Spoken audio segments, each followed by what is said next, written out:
और मारे क्रोध के एक बगल में सर्प पड़ा था, तो अपने तीर की नोक से उस सर्प को लिया और लोमर्ष ऋषि के गले में वही सर्प डाल दिया क्रोध की वजह से, और जलपान किया। जलपान करने के बाद में वापस अपने घर की ओर आने लगे। जब ही लोमर्ष ऋषि के एक शिष्य ने देखा तो देखकर चकित रह गया, अरे ये किस दुष्ट ने ऐसा कार्य कर दिया जो भगवान के ऊपर होता ही सिर्फ ऋषि उसके गले में काला सर्प मरा हुआ डाल दिया, इतना बड़ा अपराध। जब ही देखा तो उनके पुत्र संगी ऋषि नदी में स्नान कर रहे थे, दौड़ा दौड़ा जाता है और कहता है कि भैया पता नहीं किसी ने गुरुजी के गले में मरा हुआ सर्प डाल दिया है। संगी ऋषि मारे क्रोध के इतना क्रोधित हो गए कि उनको ये समझ में नहीं आया कि मैं अब गलत कर रहा हूँ कि सही कर रहा हूँ। उन्होंने उसी नदी से जल लिया और श्राप दे दिया राजा परीक्षित को कि जिस दुष्ट ने ऐसा कार्य किया हो आज के 7वें रोज वही सर्प तक्षक बनकर के उसको डस ले। जे ही ऐसा श्राप दिया और श्राप दे करके आश्रम की ओर आए तो देखा कि लोमर्ष ऋषि अखंड समाधि पर लगाए बैठे हैं। तो उनके गले से मरा हुआ सर्प निकाला और जे ही लोमर्ष ऋषि की आंखें खुली तो बोले, क्या बात है बेटा, क्यों चिंता कर रहे हो, इतना चकित क्यों हो रहे हो? लोमर्ष ऋषि ने बताया, पिताजी किसी दुष्ट ने आपके गले में मरा हुआ सर्प डाल दिया था। जो ही ऐसा बताया तो होता है क्या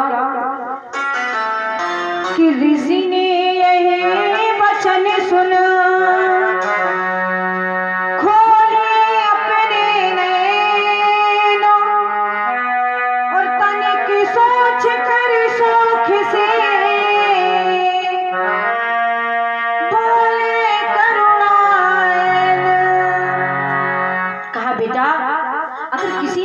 किया है तो इसमें क्रोध करने की कोई बात नहीं है, इतना बड़ा अपराध नहीं हुआ है। अगर मेरे गले में सर्प पड़ा है तो हटा करके हम फेंक देते, लेकिन तूने श्राप क्या दे दिया। अरे बड़े अच्छे राजा हैं वो, राजा परीक्षित नाम है उनका, जिनको तूने श्राप दे दिया।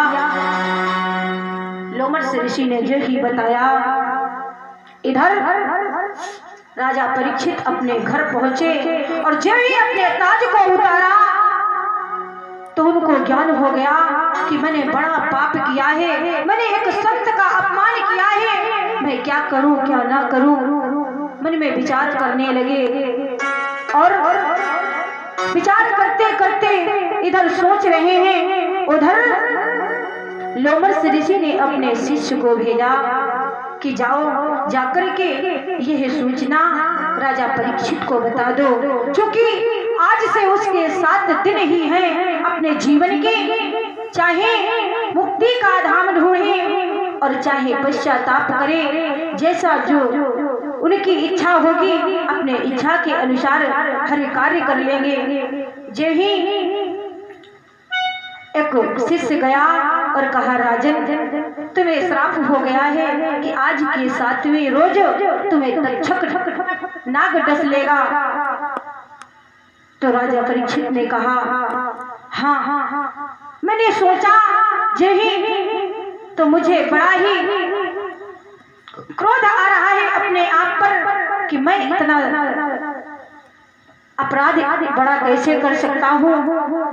और राजा परीक्षित लोमर्ष ऋषि के पास जाते हैं और जाकर के उनसे क्षमा याचना मांगते हैं, रोने लगते हैं, पैर पकड़ लेते हैं। बड़को हमारा सुल्तान और बड़कू भैया हैं जो सुल्तानगढ़ से पधारे हैं, इन्होंने 51 मुद्राओं से व्यासगद्दी का सम्मान किया है।